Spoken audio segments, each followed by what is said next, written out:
Welcome back. It's Brian's turn to test the new Roto Grip Rubicon UC3.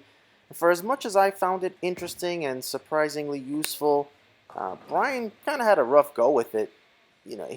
Brian generally doesn't have a need for urethane, but for some reason, this was one of the harder ones to test for him. Generally, urethane anything is going to mean a very direct shot for Brian, and he couldn't quite get right enough due to the high amount of early friction and the ball being a little too strong. But edging in meant a very inconsistent reaction, or I would say mostly underreaction. He tried different angles, speeds, etc. Just disappointingly nothing consistent. By contrast, he had such a good look with the Motive Desert Tank, which is what they call a microcell polymer ball with pearl, that cleared a bit more than a traditional urethane ball and had a touch more movement. And I think the stored energy of that weaker, longer core helped make more sense from direct.